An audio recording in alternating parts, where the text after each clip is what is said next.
All right, it's your boy Yuungmoolahh, and we're back again at GAB Sports here, giving you a pre-draft best ball strategy session.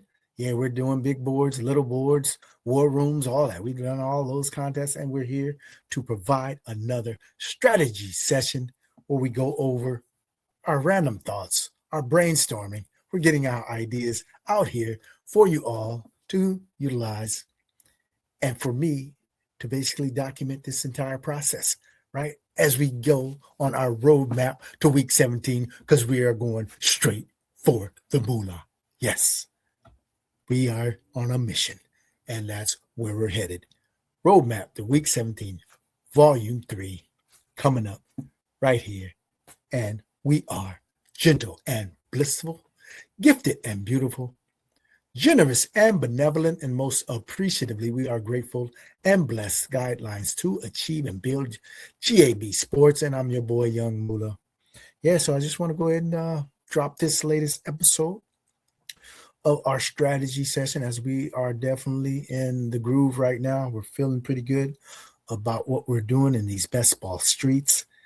And I can't be happier, right? I feel really good in a good space. These contests are going really well for me, and I've really thought about a lot of this throughout the off season, throughout the regular season, and the off season has just began. So it's throughout. It's been just a month. Yeah, it's just been 1 month in these best ball streets. It doesn't seem like such a long time when you're engrossed in this stuff on pretty much a daily basis. It does seem like a long time. And so we're going to go ahead and bring you an upcoming live stream as well, where we jump into a draft, and we're going to talk about traits, and we're also going to drop our rookie tiers. Yes, the rookie tiers coming at you probably tomorrow. Yes, and so we'll go ahead and jump on that. But right now, we want to get into this strategy session. Let's go ahead and start it off right now. Sports guidelines to achieve and build. We are here to bring you another installation of our roadmap to week 17 as we're trying to get to the finish line of these best ball contests. The pre-draft season is underway. Our strategy series roadmap to week 17. Thank you for joining us, and please take the time to subscribe to our channel here at GAB Sports. Go ahead and follow us on social media. We certainly would appreciate that as well. And give us a like here. Yeah, give us a chance. As we are here each and every week, we will be coming with some content. We took a little hiatus here, but go ahead and check out what we have to offer already. We have several videos in this series already. This is volume 3 in our roadmap to week 17. Yes. Our social media handle, GAB4 Young, that's GAB, the number 4, YUUNG. All right, let's get roadmap to week 17. Yes, strategy sessions where we just kind of rack our brain of all the things that we're thinking about as we're doing these drafts during this time where there's very sporadic and limited information, lots of misinformation. So what we're doing is just strategizing and continuing to stay on the grind, continuing to evolve during this process, it's a process, right? It's an evolution, right? You can't do the same things that you did week 1 as you're doing in the middle of the contest right now, as you're going to do at the very tail end of the contest, right? Because you're gathering all this extra information, and it's an ever evolving process. It's super fluid. And you have to keep that in mind and continue to evolve with the contests, right? So we're trying to get to the money week 17. And so in this installation, we're going to focus on building a winning portfolio. Yes, that's what we are focused on. As we started to build early, you're just trying to get a feel of things as you're drafting these first few weeks of the contest. But now as you're getting further along into this contest, you got to start understanding what your portfolio will look like throughout and at the end, what you might want it to look like. And so we want to diversify this roster construction and draft strategies. That's how you're going to build a winning portfolio, through diversification. right? You can't just do the same strategy over and over and over, have the same roster builds over and over and over, because now you're just competing with yourself. We're trying to win the whole enchilada, man. We're trying to put the food on the table, man. We're trying to plant the flag in the middle of the capital city, man. We trying to get to the end. Yeah, this isn't about just competing in a 12-team league, right? We're trying to compete with the other 100,000 plus, 200,000 plus, whatever, how many thousands of plus entries there are. We're competing against that group, right? And so I have to have different strategies out here. Different parts of my portfolio might perform better parts than the other one, right? Some might be the safe parts. You got those cash investments, you got those bond investments. Yeah, those are going to perform, just average, right? But then you're trying to hit the home run. We're trying to take the tech stocks, right? The small cap startups, right? We're trying to go with the ones that can just give us the boom, right? So you got to have that diversification inside your portfolio if you're trying to win, man. That's how I'm gonna stress that at all times. You can't have the same strategy, game in, game out, day in, day out, week in, week out, right? And so diversification is the key to building an overall winning portfolio, right? All right, draft strategies. There's multitude of draft strategies out there that we want to look at, right? From hero RB, right, all the way to the double linker RB. You got people taking the two running backs from start each draft, and then you don't deal with another running back for a while, right? You got the robust RB, getting three running backs in maybe the first 5 rounds, right? And then that affords you the luxury to focus on other positions, right? But there's a lot of focus on the running back stuff, right? So now you might want to get to the zero RB, right? Which can give you a different build, a contrarian build against the field here. And then you also can't neglect some of the rarely or sparsely used strategies, which can't be neglected, right? As you're trying to build an overall portfolio. The double elite quarterback, right? We're going to take a note from Hit 'em with the Gritty, right? Go with the double elites this year because you're getting cheaper prices on the double elites. So we're going to go ahead and do some of those as well and add them to the portfolio, right? And the bully tight end, right? Who's doing that? Nobody's doing that, right? Yeah. Who says it can't win? What if I double up on Colston Loveland and Trey McBride? Brock Bowers, Colston Loveland. Who says I can't win with that, right? Yeah, I'm going to dominate the tight end position. I might have two dudes making my lineup many weeks from the tight end spot making my flex, right? Where you're kind of getting maybe 35, 40 points out of those two positions, which would be an edge if it hits, right? So that's what we're doing. We're trying to look for edges to get us to the finish line, right? And also, don't forget about the step, which we're going to introduce here. The step. Yeah, that's my coin. And we're going to go ahead and ride that because why? I believe in this. I started this last year uh, where I thought that would be the winning strategy. I was wrong. Okay, but so what? A lot of times you come back with the same strategy. Maybe you were a year early. I've been known to be a year early on a lot of things. A lot of my breakout candidates. Sometimes I'm a year too soon, and I need to double down and come back the next year. And that's what we're doing with the step, which we will introduce here shortly. All right. But building a winning portfolio, that's our strategy tip for this week. And now we're going to move over to strategies.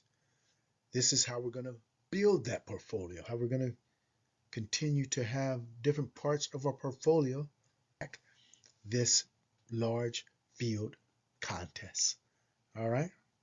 And so in attacking this large field contest, the number 5 strategy we're going to come with is utilize unorthodox approaches, right? And this could come from a lot of different things, from the varied roster constructions that you will have. I just did a couple of drafts today, in fact, where I came up with a 3872, right? 3 quarterbacks, 8 running backs, 7 receivers, 2 tight ends, right? I did one the other day, a 2-9, 6-3, right? So you're coming with these different strategies, right? You can add more receivers, however you want to weigh it. But the point is you're having different roster constructions, right? A 2-5-10-3, right? 2 quarterbacks, 5 running backs, 10 receivers, 3 tight ends. So, but the point is you're gonna have varied roster constructions to add to your overall portfolio, especially if you're doing tons of drafts, right? If you're doing maybe 150, if you're 150 and maxing, you definitely need to implement this strategy. But even me, I don't max these contests, and I still implement this strategy of diversifying my portfolio because I know this is going to get me to the finish line, right? It's proven. Yeah, I've made finals, and we were looking to do that again this year. So with this varied approach, you can't have any fear. You can't. You have to be able to experiment. You have to be willing to risk it all to try to get that moolah, man. We trying to risk it all, man. Risk it, biscuit, man. We trying to get there. So in order to get there, you can't have the fear of being, different, or the fear of doing something you haven't tried before or anything like that. And this is the season, right, where I will call it the unique combo season. Why is it a unique combo season? Because we've had a good month of drafting already, right? You've seen a lot of drafts. If you're heavy in these streets, we've seen a lot of drafts. We've seen a lot of team builds. So you know what's out there. You can see the lay of the land, right? You can see what the chalk combinations are. You can see what's going through your own portfolio. You need to go ahead and see what this is where these tools can come in handy. Even though I don't use the tools, but hey, I believe they would help out for those of you who aren't scrubbing through your lineups and things like that. They would give you that ready-made data of how your combinations are looking. How many combinations of this? How many combinations of that you have? So this is unique combo season in that you need to start, or I always talk to myself as well. This is that unique combo season where we need to start putting together combos that no one has, right? Right. So just today, yeah, I drafted Jeremiah Love at number 5.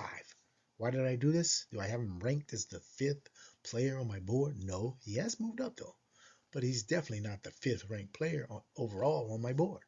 But I did this because it's not out of the question that he can finish top 4, 5 in the running back spot. That's definitely within the realm of possibilities. I do agree with that. But the point is, I wanted to get unique combos, so I ended up with a Jeremiah Love, Big Dog, Derrick Henry combo, which I haven't seen many people, or if anybody, putting that together already. So this is that time, and I'm going to continue to do this because I believe there are cycles to this draft contest where if you're drafting the same from the beginning to the end, most of your rosters are frankly going to look alike. And I don't believe that that's the way to get to the end during this roadmap to week 17. So we're going to vary our strategies at different points of the contest.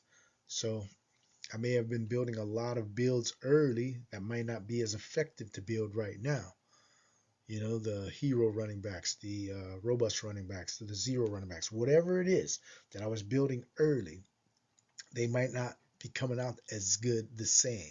And that has to be determined through trial and error, So these are the kinds of things that I'm looking at constantly. My mind's constantly spinning on these things to where I'm not going to draft the same throughout each cycle as you start to get more information. And we'll go ahead and touch on that a little bit more on some of these other strategies because they all kind of are interwoven together. Number 4, wait late for the onesie positions. Wait late. Yeah. Lots of folks are doing this with the tight end. Yeah. They wait late on the tight end, but you should also be doing that. Yeah, no doubt about it. It's one of the ones you have to have builds in your portfolio where you waited on tight end, but also wait late on the quarterbacks, right? Nobody wants to do that. Everybody's scared, right? You can see the fear. Everybody's gobbling up their third quarterback by the 11th, 12th round, right? They got to get their first quarterback by the 8th round, 7th round. You can't wait, right? Because, I mean, there's the value in that. We can see that. The value's there. But what if you just waited and you took other positions throughout the first 10, 11 rounds and you had the gall to wait till the 12th round to get your first quarterback? Guess what that's going to buy you? A unique build. Nobody's doing it.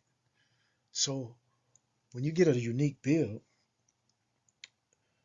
and then you smack those picks that you waited on, right? Because who's to say the quarterback you take in the 12th, 13th, 14th, those rounds, that range, who's to say they can't finish as QB6, QB5? It's happened before, right? Injuries happen. A guy just performs great. A Baker Mayfield, a Matt Stafford last year, Baker Mayfield 2-3 years ago. These guys were drafted in these spots and performed top 5, top 6, right? It can happen this year too, right? Don't rule it out, right? You can get a Kyler Murray who's about to switch teams. You can get a Bryce Young, 12th round, where one of these guys, or both of them, who knows, but somebody in this range could severely outperform their draft stock and lead you to a championship because you may have the best overall roster. It's just your quarterback may look weaker on paper, but your overall roster is going to be super strong.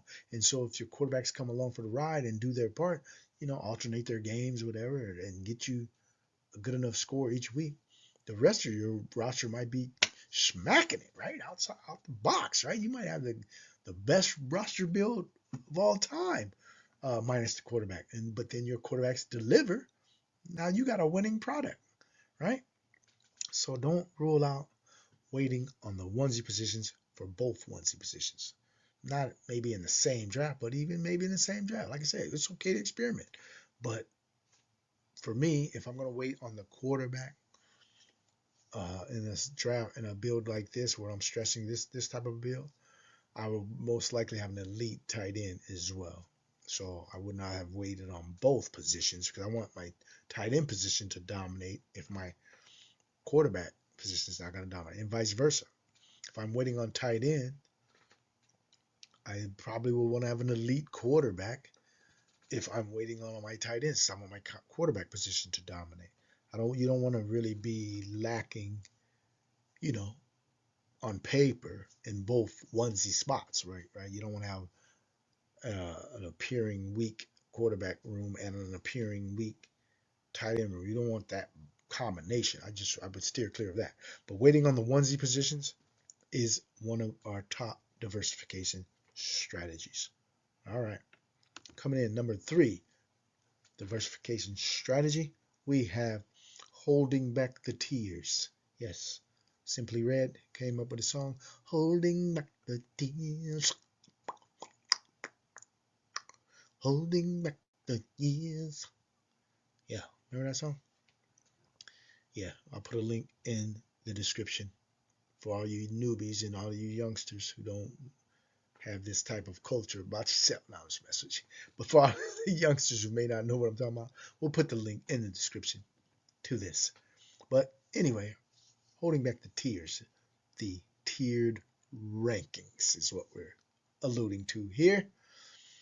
And basically, as more information that we gather, the better our rankings are going to be, right? So once this contest was launched, the rankings were meaningless, basically, right? Because it was just thrown out there, right? As you start to gather more information, it's just an approximation, right? And so the ADPs and all that are going to change as the contest moves along, right? In the cycle, right? Because the market's going to start dictating, hey, this is not the right price. Let me smash this price, right? Well, that's all fine and dandy. But one thing about market consensus, which is ADP, right? That's market consensus. Your tier rankings aren't going to match that, right? Right. So once you put the tier rankings together, which I believe are way more valuable than just rankings, but the tiered rankings will let you know where you need to allocate your draft capital, right? So the draft capital may be more beneficial to be allocated at the top of the draft in certain positions, right? Or in the middle of the draft, certain positions, because the tiers will be fuller or more available, the higher tiers in certain parts of the draft, or the tiers may run out, right? In certain parts of the draft. I'll be releasing my tiered rankings here shortly. I believe for them to be effective, you just simply have to wait for free agency to get underway. You know, we got to get some more information. I think it's much value in having tiered rankings when you're going to have to change it so often. You know, just regular rankings, that's fine. Your top 150, whatever, that's fine. You might be altering that on the fly a lot of times. Once I get to the tiered rankings, once I do my tiers, you want the tiers pretty static. Where this dude is in this tier, he ain't budging. Yeah, I don't care where he goes or what happens. This guy is solid in this tier, right? Because there's a lot of ambiguity in several rooms across the league as far as running back rooms on certain teams, wide receiver rooms on certain teams. There's a lot of ambiguity in those rooms right now where the tiers aren't going to be clear until we find out where some of these free agents land, right? And so for this particular contest, the rankings, the tiered rankings, I'll be releasing mine around a week and a half. About a week and a half. I'll be utilizing these tiered rankings for my builds, and going to go ahead and offer those available to you out here as well. So holding back the tiers means waiting for the right time to really implement these tiered rankings to your advantage. And that's when you have more information. That information is about to hit. It's coming soon with free agency. All right. So now our second diversification strategy. That is called, I'm going to label this the Herzig humility. And we all know, if you're in this best ball space or in the fantasy space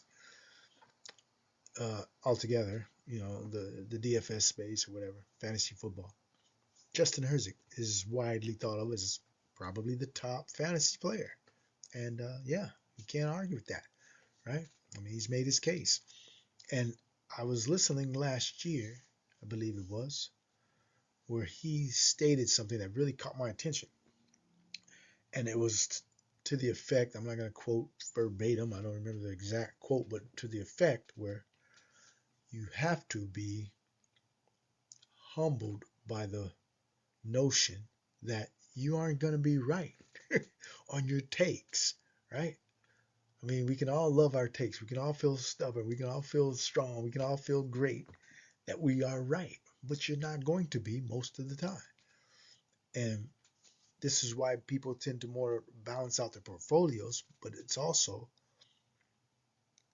an indication of our biases can lead us down the wrong road, right? The wrong path, because we're trying to win, man, right? Everybody's trying to win. So, and if we're all trying to win, we can't allow our biases to get in the way, because your biases will keep you back. Biases always hold people back from success in anything, right? It holds you back socially, right? If you got social biases, you're not going to interact with different people and things like that because you got these biases, things like that. So applying that to this means you will have to go against some of your takes, right? I might hate a guy, right? I might really just not like a dude. Like, man, I don't like this guy. I don't think he's that good. Whatever. But in the analysis, you might start hearing some other things like, okay, is there a chance he has a good role here? And if there is a chance, or you can see that he does have a role, your biases should not interfere in the fact that with this given role, he might succeed. Case in point. And I happened to be high on this guy last year. So I actually hit on this, but I heard a lot of talk about a Javonte Williams, right? He's getting the Dallas job, right? But so many people were like, man, this guy stinks, right? He's just not any good. He's a bum. Okay, maybe that is true or perceived to be true. And yeah, so a lot of people, even though he had this role with the Dallas Cowboys, which is a good offense, and he had the feature role. Everybody can see this was pretty clear. He was going to be the featured back, right? There was very little competition. Jaden Blue and Miles Sanders, okay, whatever. Those dudes weren't top competition for a guy like Javonte Williams heading into last season. You can see he probably was going to get the first crack. They even said he was going to get the first crack at the starting gig, right? To be the lead back. So I took a pretty heavy position. I will pat myself on the back for that. But even if I didn't, what if I was the kind of guy that had the bias and said, oh man, this guy stinks, I'm not going to draft him. And then you just say, pretty much underweight, 2%, pretty much a hard fade. And you said, just because he stinks, because that's your bias. Well, guess what? That's what we're talking about. Sometimes you have to go against your own biases because you're not going to be right that much of the time, right? And so that situation in itself should teach everybody. If you took that position against whoever it was, whether it's Javonte Williams, whether it's whoever who did well, all right, you can't really be so sure that your position is correct, and you should have a pretty fair amount of times you should go against your biases. And how I'm implementing this right now, I just checked my portfolio. I couldn't believe that I had 20% right now, or just under now, since I got a few more drafts. But I got 18 to 20% currently of Caleb Johnson, the Pittsburgh Steelers runner. I do not like this guy, not at all. I didn't like him last year, and I don't really, I'm not a big believer in his talent. But guess what? He could get a chance this year. We don't know, right? And he's coming in so cheap that my thought process, I didn't even realize I had this much, but my thought process was at the beginning, hey man, this might work. He might get an opportunity. He might come back rejuvenated. Who knows? But the point is, my bias was I don't like this dude, but I'm intentionally hedging against that own take of that this guy's not good. So I'm going to go ahead and take a position on certain dudes that I really don't like, or I don't really believe in, but I better get some shares, right? And really, it's not going to be with everybody. There will be some dudes you just continue to take a hard stance on. So you should be reevaluating your stances and takes and be willing to come up off of some of them if it makes sense, with the role expect to get, with the given role that they may have. You got to reevaluate some things at some point, and I'm starting to really buy into that. Comes with that humility in that we're not always going to be right, right? So we'll go ahead and chalk that one up to a Herzig, although being humble in life only comes from the grace of the one above, the one in charge, the one that's greater than ourselves. Being humble, you always have to take that step back to be gracious and humble. But I'll call this one the Herzig humility. All right. And almost forgot. I want to give a shout out to Mac Dre, feeling myself, because part of that humility, a lot of people are pretty, not egotistical, but pretty confident, bordering on cocky, right? And so that song by Mac Dre, Feeling Myself, I'll also put a link in the description, is part of that, that self-grandization, type of thing of just really feeling too comfortable. And sometimes we have to hedge against that. But I'm a Bay Area guy, and we love Mac Dre out here. And so that's why I'm going to just put that song out there to let you know, hey, man, everybody has this kind of confident feeling in their stuff, right?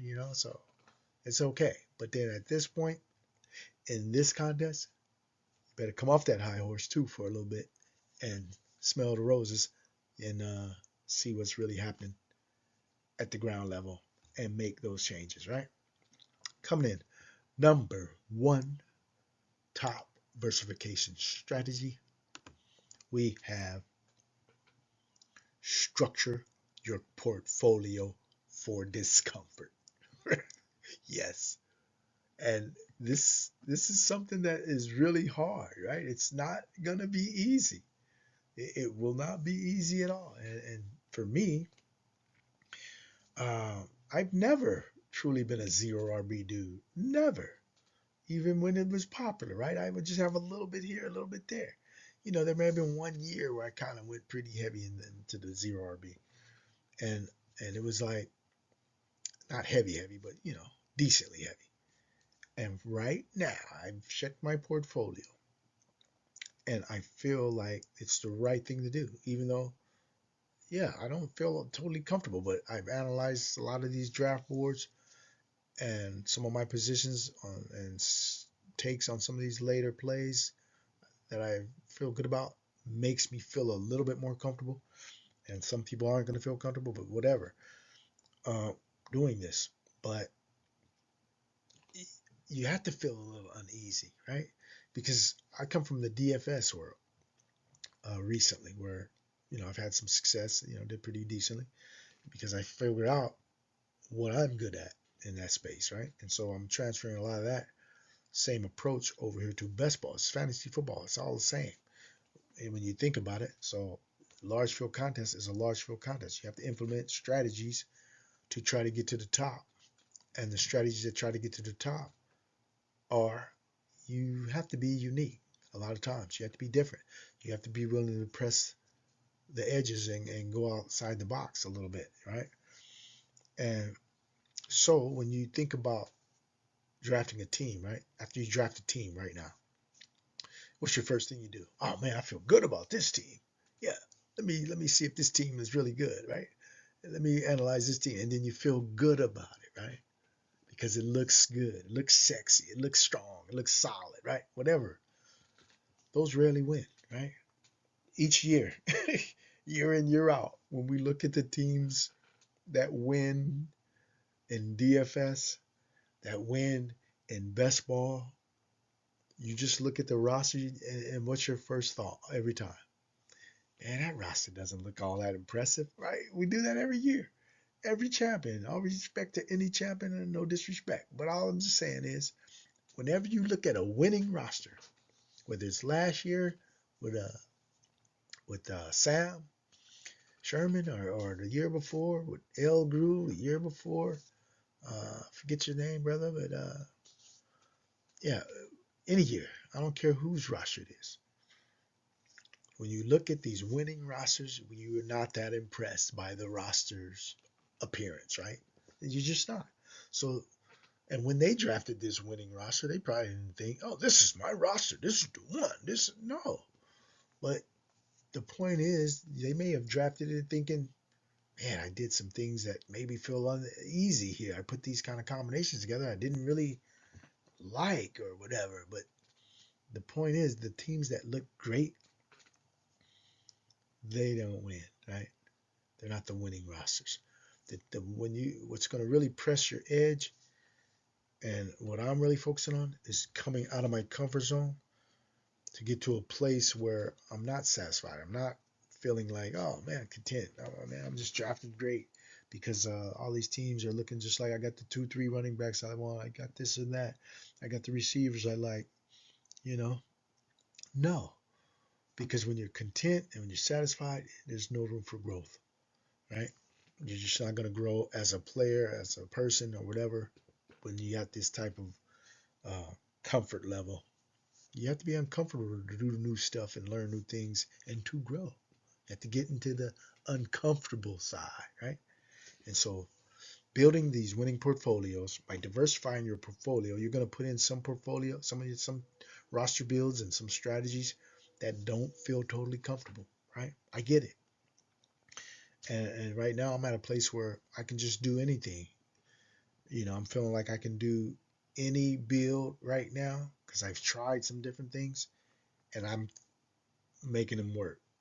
I can see how they can get there, right? Not to say that everything I do is going to touch a turn of gold, but what I'm saying is I have enough different approaches that I've tried to where I've kind of got strong at them to where I believe there's some monster teams in there. And it's not the ones that are going to look the greatest. It's going to be the ones that maybe have a certain strategy to them. Like maybe I put in like 16 running back wide receivers, right? Like a 9 and a 7, right? And then I only have 2 and 2 at the onesie spots. Or it could be a team where I only got 6 and 7, right? 6 running backs, 7 receivers, 3 quarterbacks, and 3 tight ends. So these types of builds or these types of strategies, the bully tight end, 0 RB, the least utilized strategies, they're not going to make you feel great, make you feel comfortable because everybody's wanting to get the 2, 3 running backs that look great, right? But I'm just believing that this is the way to get me to the end and storming. And we'll just go ahead and keep strategizing throughout this whole cycle. And right now, in the middle of this cycle, these are the things we're working on. So we're going to go ahead and recap the top 5 diversification strategies. And that is number 5, utilize unorthodox approaches. Vary your roster constructions. And also, this is unique combo season. Get some different combinations that you haven't really been focusing on or haven't been getting. This is a time to get those different combos. Wait late. The wait late strategy, right? Yeah, for those onesies, right? Go ahead and see if you can wait on a quarterback in a draft and see how it comes out. Be surprised how that team might look, right? I mean, in the end, you're going to be like, man, this might be a good team if my quarterback comes through, right? There's always going to be an if. I don't care what strategy you use. There's always if this happens, if this happens. There's a lot of ifs that have to happen for you to win. That's the bottom line. So the ifs on any strategy is they're going to be there, right? So waiting on the onesies. Coming in number 3, holding back the tears, right? Really know when it is time for you to press your rankings.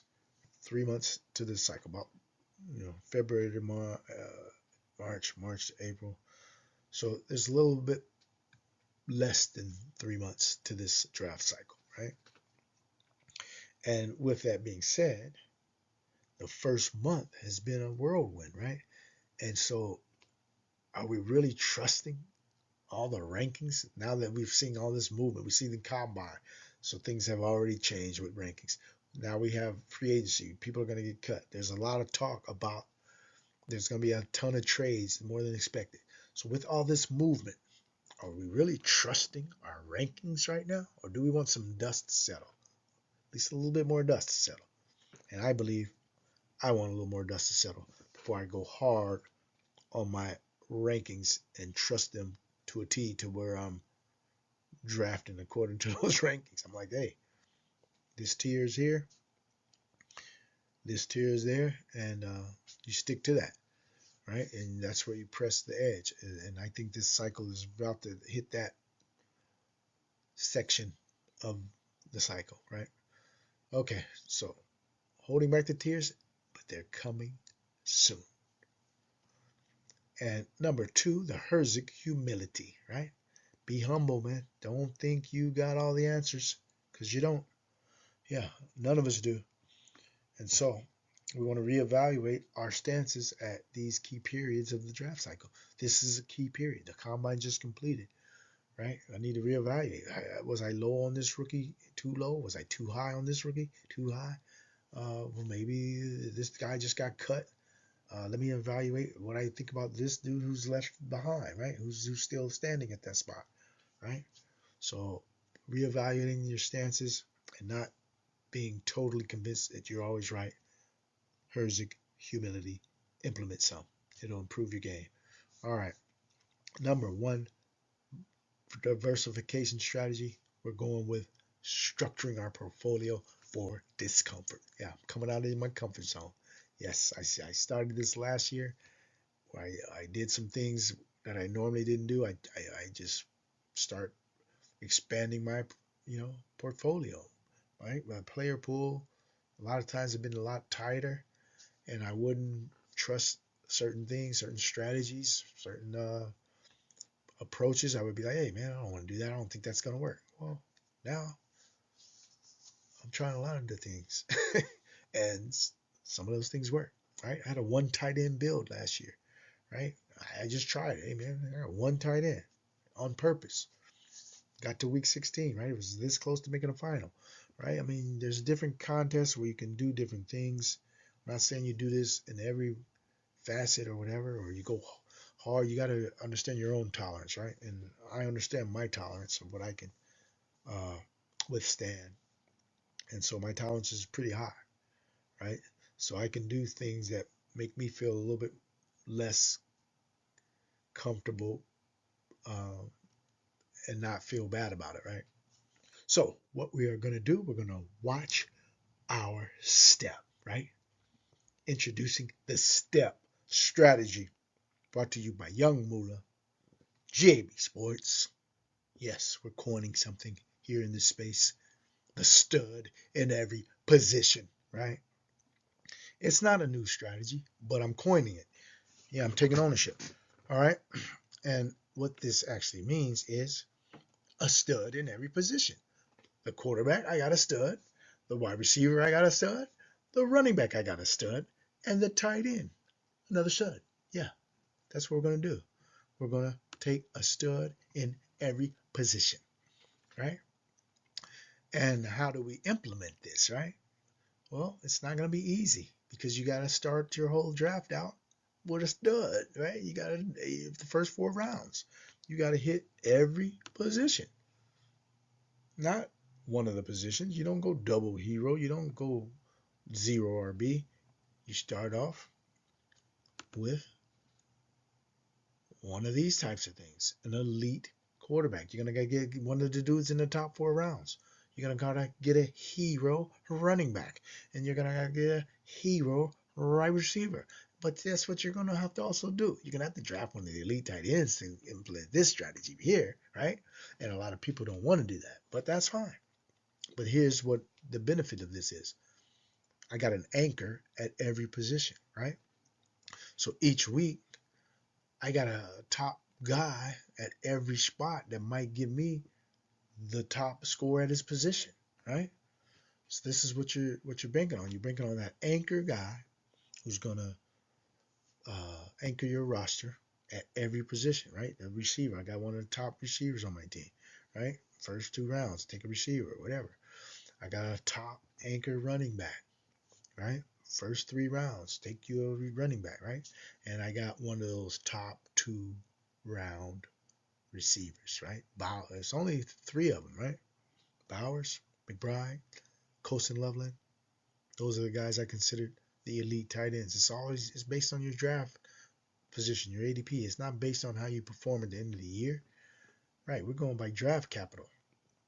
So Colson Loveland is in there, but a guy like Fannin, Tyler Warren, you're not in this category, right? We don't consider you elite tight end based on your draft capital. So that's the difference, right? And so implementing this strategy, the stud in every position, requires your first 4 rounds to be a 1-1-1-1 build. All right? It's that simple. And this, I predicted this strategy would be the winning strategy in 2025. And I don't know. It may have won some contests. I didn't win anything with it, and I implemented this a lot. I had a lot of these builds. And I'm going to have a decent part of my portfolio will have this build this year as well. Okay, so now we're going to move over to our current best ball targets, right? So we're going to go ahead and jump into this rather quickly because we want to go ahead and wind this video down. It's getting a little lengthy here, but yeah, we're on a mission for Moolah, man. Going straight to the top. And these are our current best ball targets who we are hammering right now. All right, quarterback, who we got? This dude. Yeah, Jordan Love, man. We coming with you. Let's see what you can do for us this time, right? Yeah, Jordan Love for the Green Bay Packers. right now he's around the 9th round or so, and it's one of those things where I'm high on the Packers this year. Why? Because I think there's questions regarding that running game as well as the defense. The defense started to falter late in the season last year, partly due to Mike Parsons being hurt. And maybe it was other reasons, right? Because they weren't shutting people down when he was there. But also that run game, right? There's some questions about Jacobs being a little unhappy here, maybe, and he's not that explosive. He's maybe slowing down, getting a little age. And these are the prime years of Jordan Love. He's entering those prime years of his career, right? 27, 28 years old. Those are your prime years, right? And so he's entering those kind of years. And I look for the Packers to lean a little bit more on his arm. And so I'm loading up on the Packers. I got tons of Packers exposure this year. And Jordan Love will be pulling the trigger. So you got to love him if you love the Packers. And so he's one of our top quarterback targets right now. And the downside, you still got Matt LaFleur still calling plays. He can sometimes go into this conservative shell and not come out of it, right? So we got to hopefully avoid some of that. But as you saw when they got down in that playoff game against the Chicago Bears, they had to open it up, and they looked damn good when they opened it up, right? So that's the potential that these guys have. So there could be some volume concerns based on LaFleur's style. They sometimes slow down the pace, things like that. So those are some of the potential downfalls there. And so we'll be monitoring that. But I'm high on them. I'm thinking they're going to go ahead and do what they need to do to keep this boat rolling. So Jordan Love is our quarterback target of interest right now. All right, at the running back spot, who do we have? We've located this guy. Yes, Bashal Tutin. I don't care if anybody else or a lot of other people are on this or not. I've been on this since day one of this fantasy pre-draft season. Day one. I saw something. I'm an evaluator, right? That's what I do. I've been at this 40 plus years analyzing football. I have an analyst mind. That's just how I approach things. That's how I'm wired. I analyze stuff. So I look at guys and I know the kind of traits. In fact, I got another show. Well, I'll do a live show when I cover this, but I'll be covering the traits. What the traits are that make dudes special, and the things that I look for. A little bit applying to the rookies, but basically the traits that make dudes click in the NFL, makes dudes get busy. And what I saw out of this dude, yeah, in that playoff game against the Buffalo Bills, he only had a few carries. I mean, you can look up the numbers, but whatever, I don't want to look it up right now. I'll come back to it another time. But I saw him get about 4 carries during that game to where I was like, this dude's different than Etienne. Yeah, he got way more juice. Etienne was getting like 3 yards, 4 yards. He came in the game instantly on one of the drives, 15 yards, bursting, running away from defenders, up the middle, around the edge. Another carry, 12 yards. Yep, another carry, run over dude, turn 6 into 8, right? So I saw something that gave me a glimpse into the future where, yeah, he's going to turn it on this year. And I've been hammering him at his price. I believe they're going to let Etienne go. This is the regime that came in and drafted this dude, right? You got Gladstone coming from the Rams, and you have Liam Cohen. They specifically drafted Tootin. Yeah, they didn't draft a different running back. They drafted this guy. They didn't draft Etienne. Etienne was already there. And so if Etienne is let go, he exits, which it looks like he probably will, then I believe Tootin gets the job. I don't think there will be no split here. They may bring in another lower price, lower end free agent to compete with Tootin, but Tootin's their dude. And I believe Tootin, the talent that he has, the burst and explosion, the traits that he exhibited, the power too, he's got power for his size, he's going to break out, right? This is a breakout year. So this is one of my top running back targets. I'm divulging that right now because I'm so far ahead of the field, to try to catch up. I got about 30-something% already. Yeah. So we're going with Bashal Tootin right now as our top running back target. Okay, some of the downside. Yeah, they possibly acquired running back, maybe a couple of running backs through the draft and or free agency.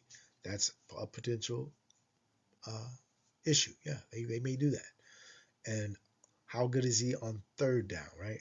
I haven't really looked into this all that much because I know he had a limited number of third downs and he probably didn't, play that much. So let's see if what his effectiveness is. That could limit the ceiling a little bit. Um, but overall, I'm not really worried about that. I think he'll be fine, and maybe he don't get all the third downs. He'll still get some of them. All right. So Bashal Tootin coming in as our running back top target right now, and going to the receiver spot. Let's see who we have. Yeah, this guy right here. It is a Seattle Seahawk. Yeah, because I believe there could be some people exiting, right? Rashid Shaheed and or Cooper Kupp may be leaving the building, and that will leave this guy behind. Who, while he was playing last year, man, this dude flashed some big time potential. Man, he had a couple of games where he got like 2 touchdowns, right?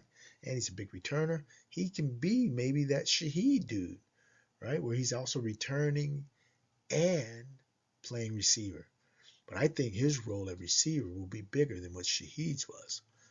From what I was seeing early in the season, when this guy was starting to get on the field, he was coming on strong, right? He was outplaying Cooper Kupp by a mile, and this guy was looking very strong. Then he got hurt, right? But I don't forget that. I look at the big picture, right? And so yeah, he got hurt, and so people may have put him on the back burner. But Torrey Horton, this guy will be very good as soon as next year. And so at his price, which is coming in around 190 right now, ADP, oh, loading up, loading up. Yeah, I'm high on this guy and pretty heavily rostered already. And I'll continue to hammer him at this price, Torrey Horton. All right. And what's some of the downside? Well, just like the Shaheed and or Kupp might be exiting, well, Shaheed and or Kupp might remain, right? How do I know that they're going to leave? We don't know that they're going to leave for sure, but we'll see here shortly. And that'll resolve itself. Either way, at this price that we're getting on Torrey Horton, it's worth the gamble. He'll have some spike weeks still, even if one or two of these guys are still left behind to share the load. And Jake Bobo, we just found out, isn't going to be retained, so he's leaving.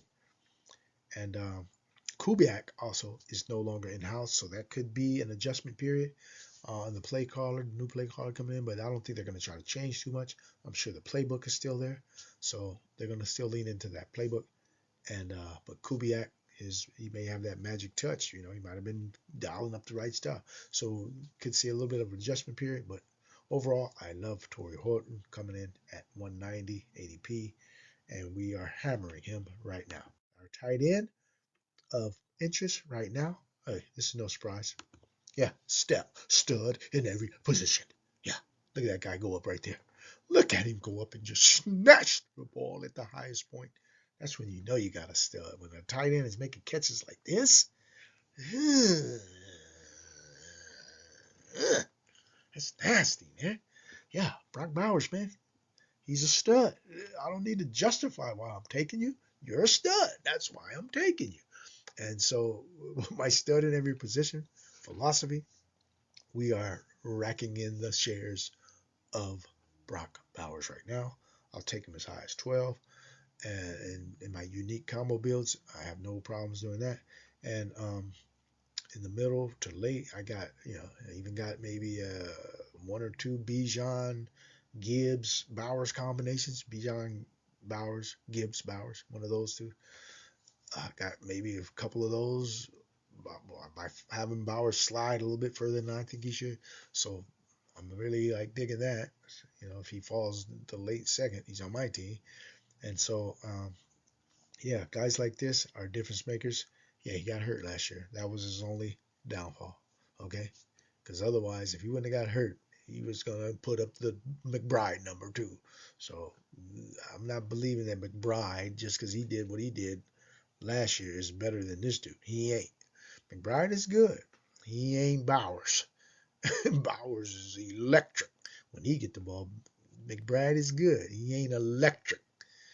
Kubiak and a new quarterback, that's a huge upgrade. So I look for Bowers to bounce back, health permitting, to be making plays like this on a regular basis. All right, what's the downside here? Unproven quarterback is probably coming in, which, we'll see how that works out. But, I got pretty faith in the Kubiak system that he'll get that quarterback up to speed, right, pretty quickly. And it's definitely high draft capital, right? You got to spend a lot of capital on a tight end to get this dude. And if you're willing to do that, you will probably be rewarded because this guy is going to crush in 2026. All right, so we're going ahead and wrap up our roadmap to week 17, volume 3, building a winning portfolio right here. Thanks. All right, as we wrap things up here, we want to thank you for joining us here on our roadmap to week 17, volume 3, building a winning portfolio. Yeah, so that's going to take us to the end here. And we're going to go ahead and get in these best ball streets as soon as tomorrow with a live stream of a couple of drafts. And so please come back, join us for that. But as we depart here, please take the time to subscribe to our channel, follow us on social media at GAB for Young, and also smash the like button, like the video. We do appreciate and value your support here as we continue to grow this channel. And we're going to do big things here in 2026. Yes, also be on the lookout for our tiered rankings. We'll go ahead and announce that on one of our live streams as when those will be coming out. But we're diligently working on that right now, all out here in best ball season. All right.